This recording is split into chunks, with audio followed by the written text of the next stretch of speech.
It's this active choice, right? Yeah. How we're involved in the way that nature restores itself. We can choose to be a part of that. We can choose not to be a part of that.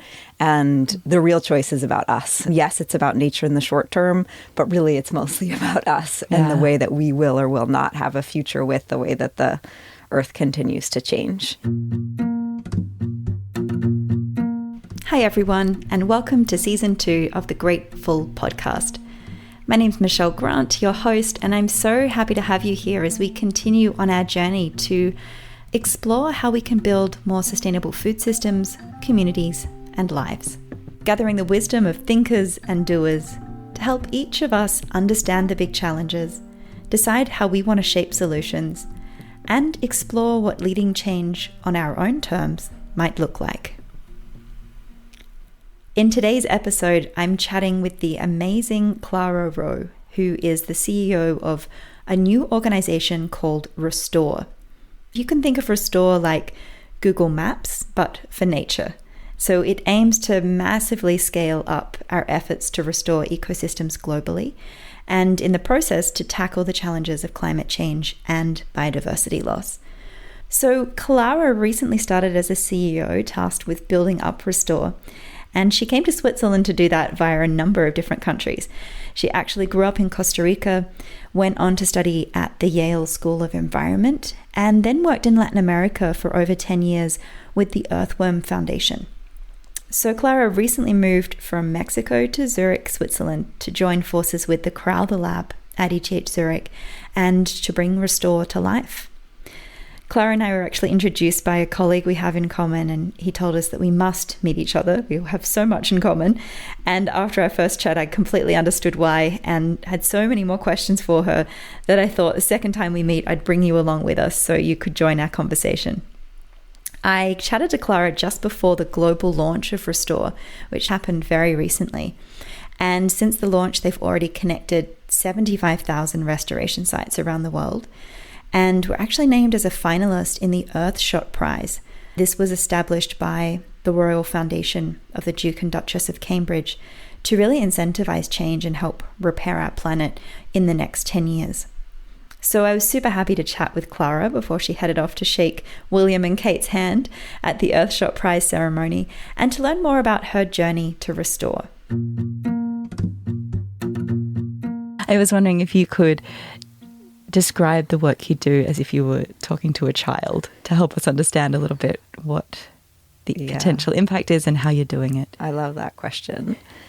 If I had to describe it in the most simplest terms, I would say Restor is trying to help make the world greener. It's trying to help get trees in the ground and other plants that are so important to us and that are so important to the natural world. We know that that needs to happen for us because, trees breathe CO2 the way that we breathe oxygen, and that means that they help us fight climate change. They also keep our communities cool by giving us shade, and their roots hold soil and protect us from floods. And so there's all of these ways that we really need them. And they also create places for lots of things that we love, for the animals that we love, for the systems that we love. And so we're trying to help make that happen faster. Whenever I look at pictures that you have on your different profiles, you always are outdoors with a hat on and with a backpack. And it seems like you live and breathe the outdoors. So it makes sense you're in that line of work. And I also know from chatting to you, you've had an interesting upbringing that perhaps influenced that. Could you share with us what you think it was about your upbringing that shaped what you've studied and what you've gone on to work in? Yeah. So I was born in New Hampshire in the U.S. I was born at home in this really literally a log cabin. And we lived in a really rural area. At that time, there wasn't running water there. And my parents had a light bulb that was in the house. And so that was my very, very early age. And so we were outside all the time. And then they moved to Costa Rica, to another small town up in the mountains. And Costa Rica is this place where protecting nature has become a part of the identity and a part of the economy. And so growing up in a place where that is such a core part to what a place can be really shaped kind of my understanding of what I wanted to do. And seeing that the way that people and the way that the environment interact. You know, there were coffee farmers and there was tourism beginning to grow and spread. And there was also areas set aside, and the way that all of those things came together and the struggles that that meant was very real to me when I was very young. And I also think that it gave me this sense of also what it means to be from a place with undue power in the world and what it means to carry that with you and how to do that in the most respectful way possible. And I do try to hold that with me as I've worked in many parts of the world. I'm sure I don't always do it perfectly, but that's something that I was very aware of from a very young age, is what it means to be in a place that isn't yours and that has been influenced by the place that you were originally from in ways that maybe aren't always the best. Yeah. And you went to a Quaker school, right? I did. Tell me a bit more about that and how that's shaped you. Yeah, I went to this small Quaker school. There's, I guess, a few parts to it. One is what it means to be a Quaker school, and one is what it means to be this Quaker school in this particular place in Costa Rica. But, you know, Quakerism is very focused on what it means to see good in everyone, see God in everyone, if that's your particular belief, and to kind of move through the world simply and peacefully. We, once a week at school, participated in Quaker worship, which is silence, essentially, and kind of the opportunity for you to connect with what you want to connect with. And I think a lot of those things resonated with me. And we were, and it was a really small community. We had combined grades, you know, with 10 to 12 people in them. So I knew the same people so well for all of my life. And I also knew people of many ages. You know, the community was one where we all came together, K through 12. And so that also, I think, meant that I got a sense of what it means to be older and younger and interact with all of those people at the same time. And those contemplative practices from school, have they carried forward for you, or? In some ways. I don't go to Quaker meeting almost ever anymore, but I do look for spaces of quiet. And a few years ago, I kind of set myself this challenge of writing a haiku a day. And that for me has been a very abbreviated contemplative space that I try to make every day, which is just an opportunity to try to take the essence of whatever has happened and turn that into 17 syllables. And so that's one little way.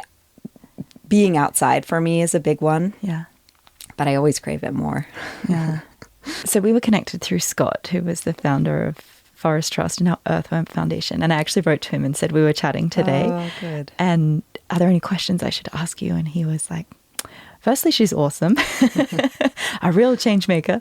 And then he said, I should ask you about the work that you did in Guatemala. Could you tell me more about that? Yeah, of course. So, you know, Earthworm Foundation's work is to partner with companies who are trying to make change through their supply chains, often through commodity supply chains. And so I came to Guatemala through palm oil and through palm oil supply chains. And we often think about palm oil in Southeast Asia, but Guatemala is growing to be one of the largest palm oil producers in Latin America, and therefore largest producers outside of Indonesia and Malaysia. And it's largely controlled by a few big companies, often old family companies. And so a lot of the challenges associated with producing that palm oil are around the conflict that big landowners have with local communities and the impacts that there might be because of contamination, some because of past deforestation, not the way that we see in Southeast Asia, and often human rights associated with palm oil plantations and the fact that you have many, many workers.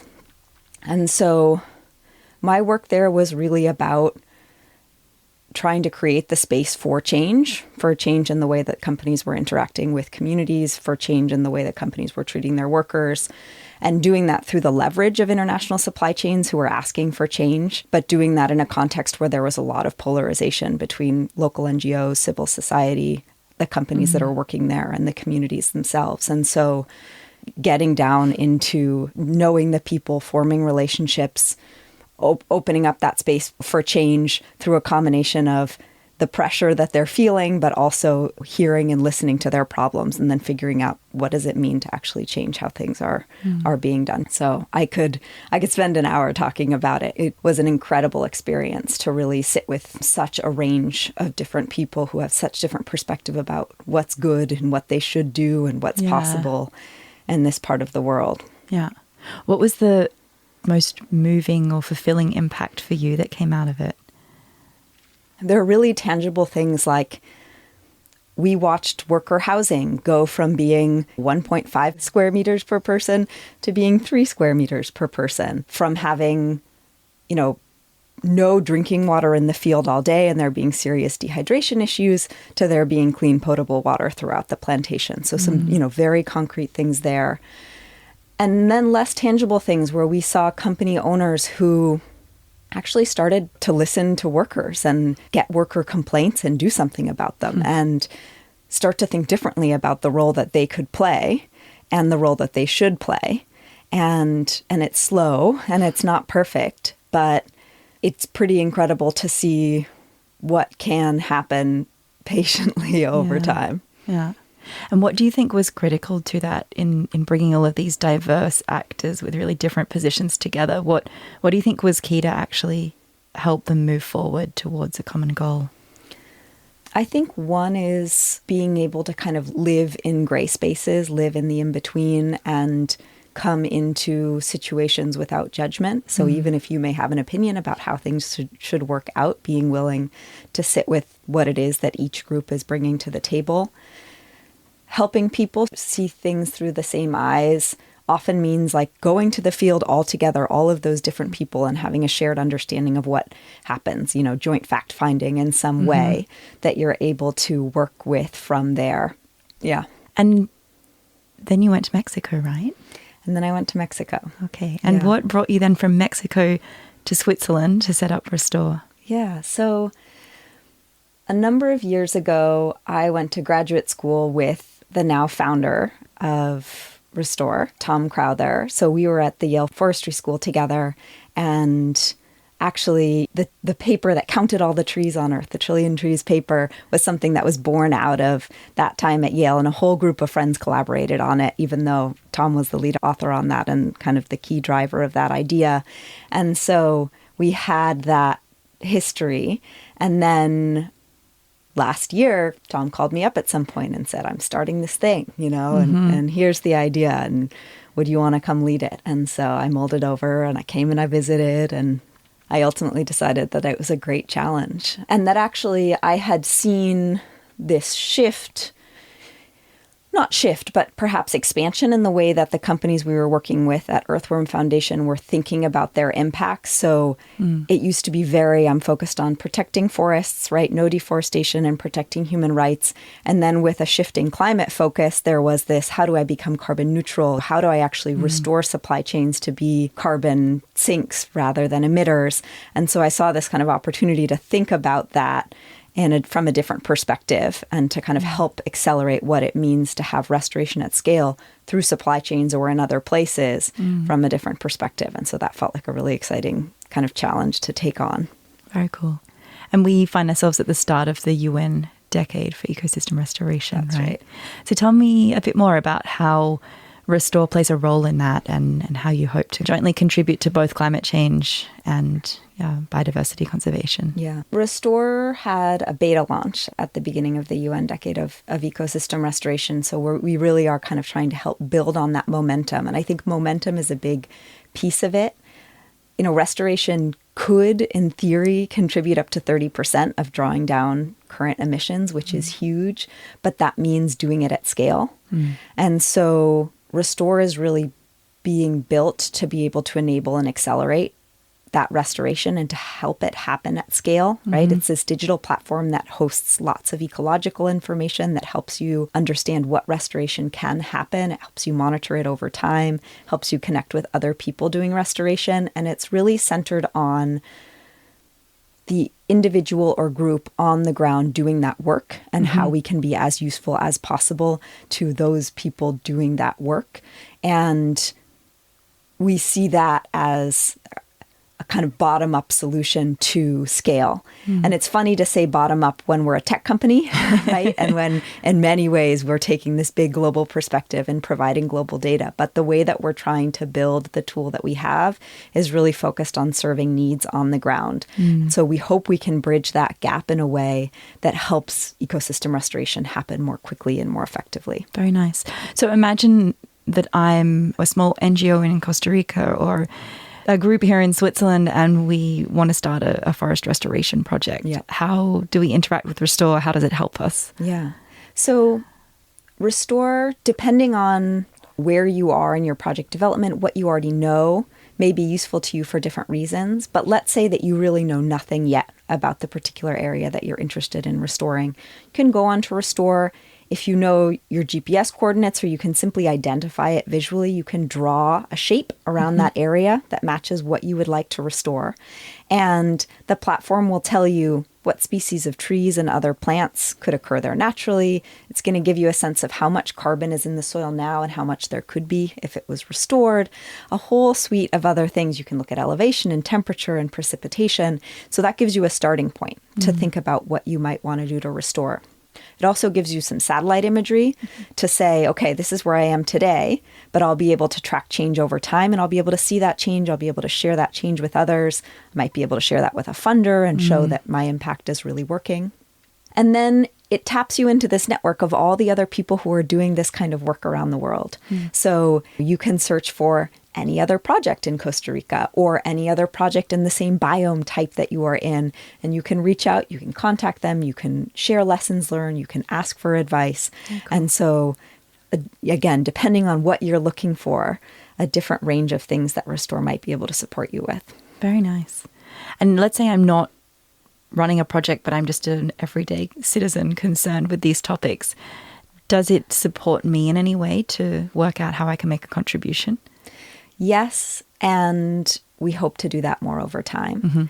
So today, you can search projects for donation opportunities, for volunteer opportunities.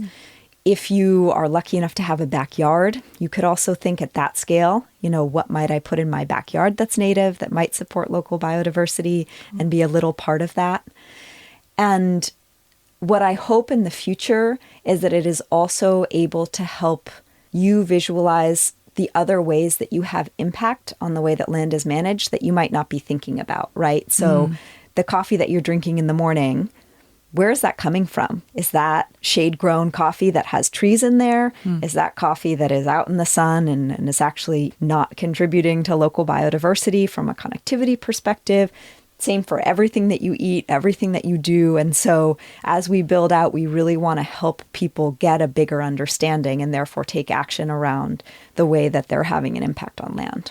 Very nice. And potentially improve transparency, right? Absolutely. Yeah, if you have a sourcing location, you can actually see what's happening on the ground.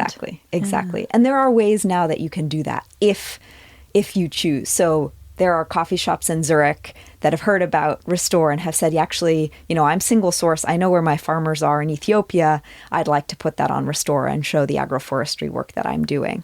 So that is happening in very small scale ways.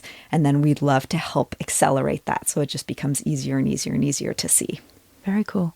It also brings up questions of data privacy and data protection, right? How is that factored into this whole platform? Yeah. So every user who's sharing their information on Restor has the ability to decide, do they share it publicly or do they keep it private? So if you have a particular site that you're working on, but for whatever reason, political sensitivity, you decide that you don't want to share that, you can look at the data on Restor, but simply set a switch that says private. And that lives for you and for you to see, and that won't be out in the world. And so that's the way that we're trying to address it, is through what is it that you as a user want to be able to share.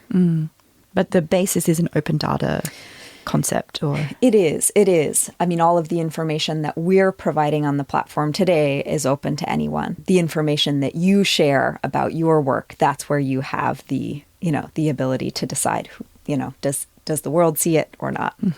Yeah. It's interesting, as you say, in particular political contexts, or where there's land tenure dispute. Yeah. I mean, there's so many things that Restor can't do, right? Restor can't tell you, is the restoration project here owned by the person who's put it up there? We're not dealing with land tenure at this point. We're giving warnings about the importance of paying attention to those things. But the undertaking of, mapping land tenure and dealing with all of the conflicts isn't something that anyone has done at a global scale. That's super interesting, though, to think of that layer of it. And I imagine you really have to set clear boundaries with what you are and what you aren't doing in such an undertaking. Yes. Yeah. And it's interesting that we often... We have these 10 principles on our website, and, they're a combination of what are we and what are we not. Mm-hmm. And I think that we continue to learn as we interact with more and more and more users on our platform, and simply people who are interested, what is most important for them to hear to really be able to get to the heart of what we're doing, and, work to consolidate that and get better at talking about that, so that we avoid some of the common, misconceptions or barriers that might happen if we're not doing a good job of saying who is it that we are and who is it that we aren't. Yeah.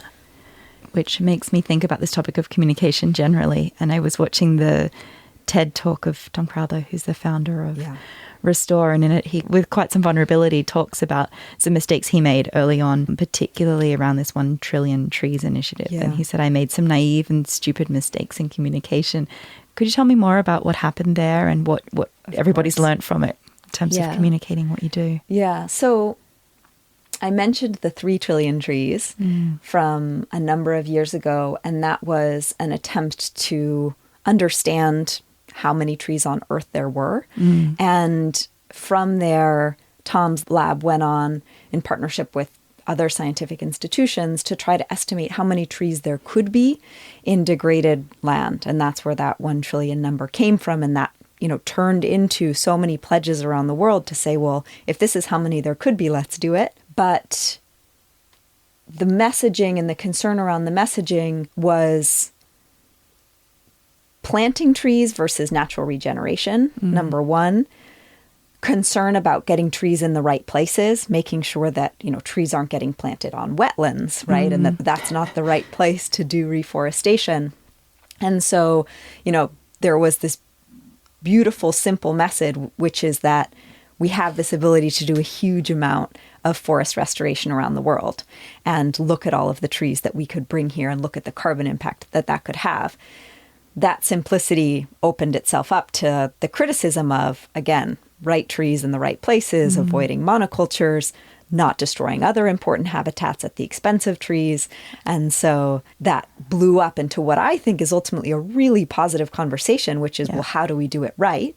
And how do we capture the imagination of everyone who can be involved in this without letting that be too simple? But it's meant, a firestorm in this particular niche of the, of the world. Yeah. Yeah, and some might argue sometimes a firestorm is what we need, right? To, as you say, bring all of these topics to the surface and actually work out how we're going to go forward. Yeah. And I guess there was potentially some criticism around a single focus on this as a silver bullet that solves climate and biodiversity issues when we need this whole suite of practices. Yeah, it was really interesting to watch that from the sidelines. And I think, wow, To me, in so many parts of my life and so many parts of my work, the word "and" has become so important. Yes. Like it's not the but, right? It's not either or. How is it that we can restore and conserve and cut emissions, right? Yeah. And none of those things are going to work alone. And sometimes either we forget to say that in every conversation, or we have implied it, but it's too easy to focus in and then find what's wrong about that. So we have to leave that space for the "and." Yeah. I think we need that in our own lives as well. Yes. As human beings, we're so often, either or but, when, so often it's actually an "and" that we need to be factoring in.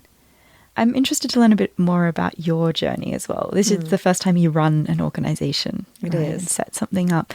Coming into that, what are some of the challenges you faced? What are some of the hard lessons you've learnt in the last, I guess it's a half a year now, right? Yeah, I started towards the beginning of the year, so the months are racking up now.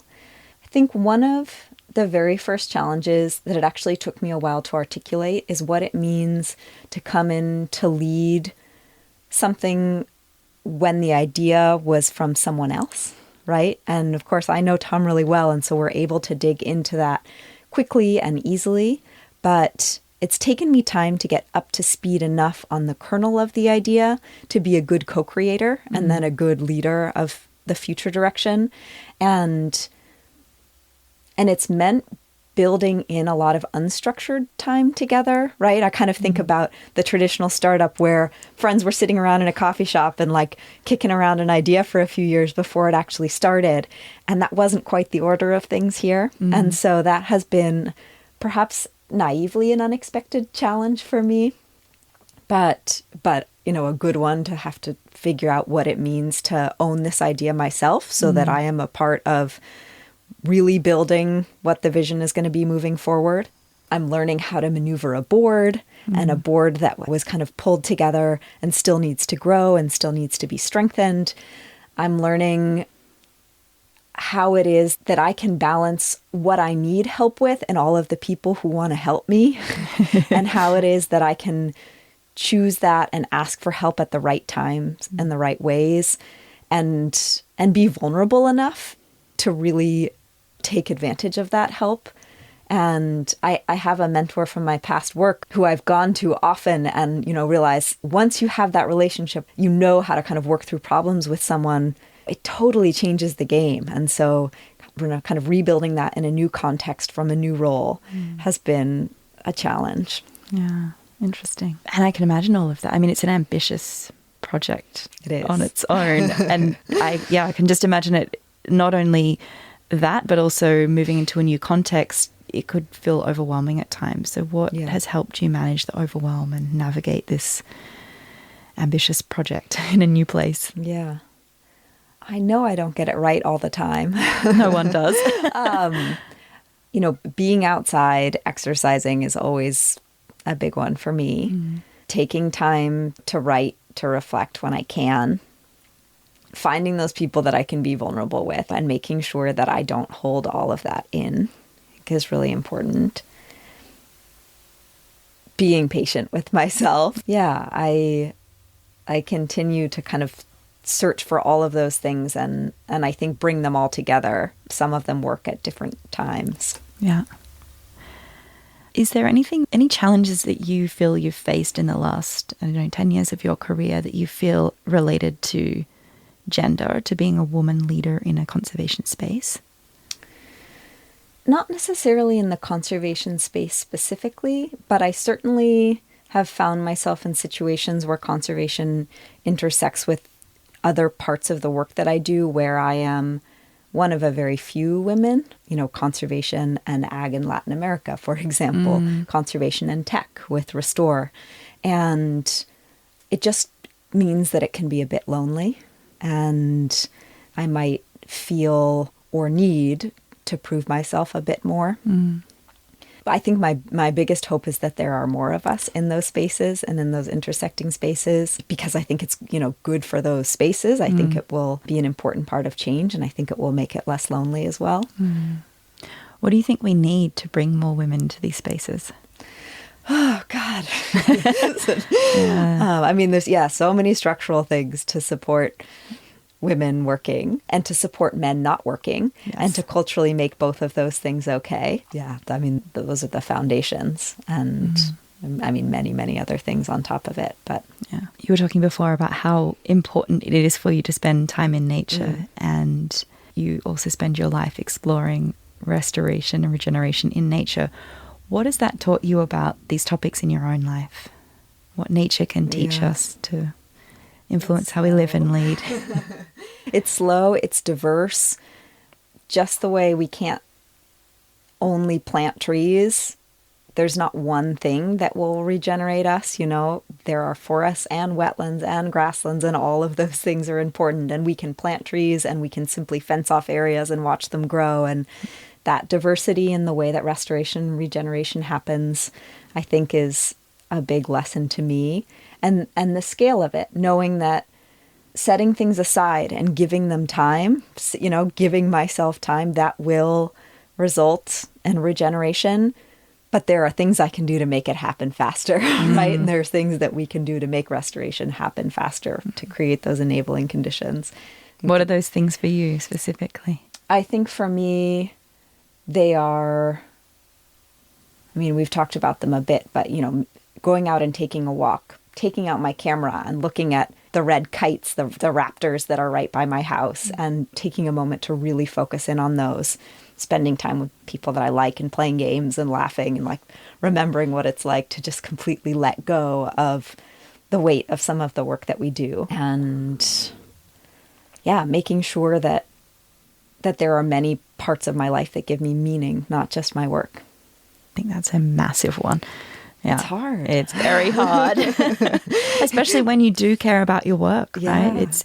And I find there's just so much overlap then between work and free time and people, and the conversations that you have in your free time end up being about work because you've met there and you all care about those things. So it's really tough. And I think it's this feedback loop of perhaps overblown importance. It's not that I think that the work that I do is so important. And I also think that when that becomes our world, it becomes the only thing that's important. And there are all of these other things that are personally important, but I think that we can get really trapped in that bubble of this is the only important way to spend my time. Yeah, I very much agree with that. So I know from talking to you, you also have this interest in personal development, leadership development topics in parallel to the what of the work that you do, so also the how we do it. I was wondering if there are any books or people that have really influenced you in that respect. Scott is one. Scott Poynton, who founded the Forest Trust, now Earthworm Foundation. He created a lot of space at Earthworm for reflecting on what it means to nurture yourself in a way that allows you to nurture the world. And that was a really important part of shaping the organization and therefore shaping kind of how I experienced work, and that I hope to bring that to Restor as well. It doesn't always work perfectly because, we're human. Then we're human and we're and we get busy, but I think that's a thing that I come back to. And, he's the person who I sort of look to when thinking about how to be in the in-between and what it means to sit with things and with people who are different from ourselves and have that be a part of change, and what it means to also pull inspiration from unusual places and making change. What does it mean to take poetry and art and have that be a piece of individual, even one-on-one change? I think, we can conceptualize that as part of culture and as part of what it means to have massive change in the way that societies think about things, but then there's this one-on-one element that he really draws out that is really important. Yeah. And I read a lot of fiction. I love Barbara Kingsolver, same. that I've loved forever. And they aren't books about leadership per se. They aren't books that are telling you about how the world works in a typical way, but they are so embedded in nature and people and small descriptions and interactions and relationships, and give me a lot of joy and encourage me to pay attention in ways that I do think ultimately are a part of leadership and are a part of keeping focused on the reason that we're doing these things, which ultimately I think makes us good leaders. So not the typical book. Yeah, beautiful. So this podcast is called The Grateful. So I always like to ask guests at the end of each interview, what does living a great and full life mean for you?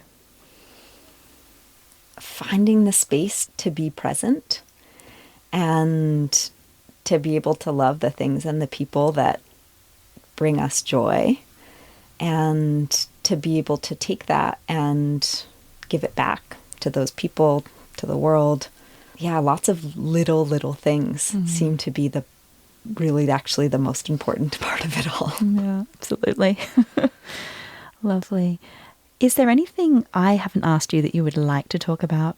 I think we have touched on this a bit, but for the restoration space, and I think this narrative is coming out more and more, and I think Tom is using some of the mistakes from that original Trillion Trees paper to help change this narrative. But restoration is so many things, and that's the only way that it's going to achieve the scale that we need it to be able to help solve our current climate emergency. And so, it's agroforestry, it's regenerating soils. Yes, it's forests, and those are very important. Then there's kelp forests in coasts, and there are, wetlands and peatlands and grasslands, and there are savannas. And so that's something that I just want to keep reinforcing, is that restoration is so many different things and so many ecosystems and so many different ways of doing it. Yeah, really important message. And I'll pop a link in the show notes to this discussion around the Trillion Trees paper and also the TED Talk that goes a bit into detail what happened there. And there was just a Guardian article last week that also talks a bit about it. The headline is like, I never said to plant a trillion trees, So I think that is also a good one. Okay, fantastic. I'll put them in the show notes in case anyone wants to go down the rabbit hole. Thanks so much for listening to this episode of the Grateful Podcast. If you liked it, then please go ahead and subscribe and share it with a friend. And I would love to get your questions answered here.